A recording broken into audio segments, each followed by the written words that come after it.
Are you perplexed and confused about the adjective in your communication skills, especially when it comes to the adjective ending in ing and ed?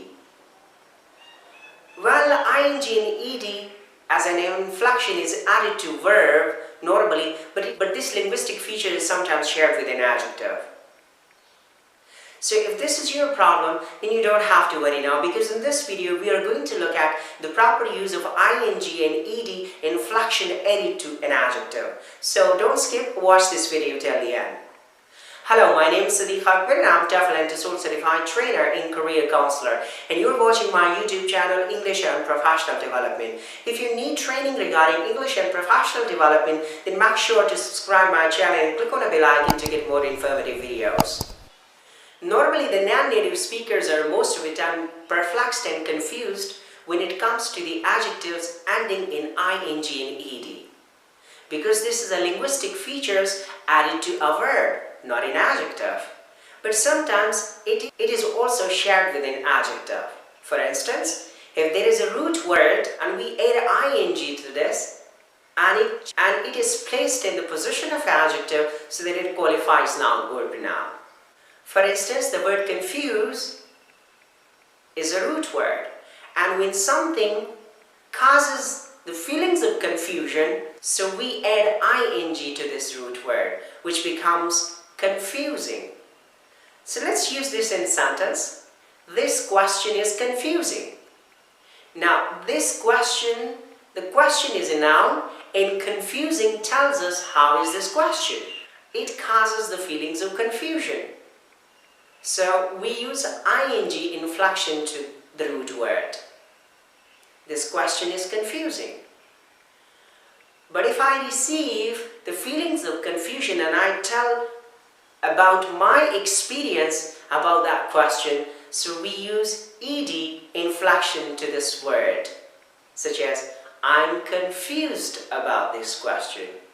Now you can closely look at when something causes the feelings of, so we add ing inflection to that root word, such as this question is confusing. But if I receive the feelings of that confusion and I tell or I share my experiences, so I would say I'm confused about this question. Similarly, if there is a word interest, so how will you use it? If there is something which causes the feelings of interest, then we will use ing with the root word, such as this movie is interesting. When I share my experience and my feelings about the movie, so we add ed to the root word and it becomes interested. I am interested in this movie. At the same time, there is a word tire. When something causes the feeling of tiredness, then we use ing with the word tire, which becomes tiring. My routine is very tiring. Getting up early in the morning, or you can say from dawn to dusk, I'm busy. It is really tiring. So this routine causes the feeling of tiredness.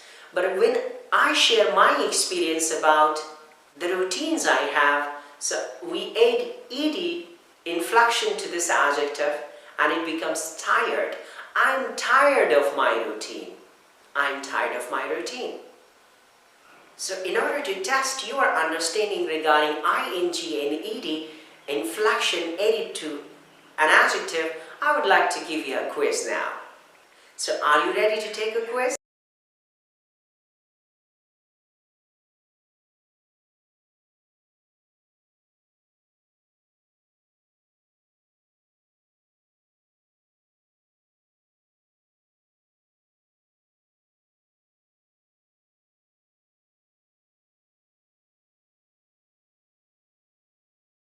I hope this video will clear your confusion about adding ing and ed to an adjective in your communication skills.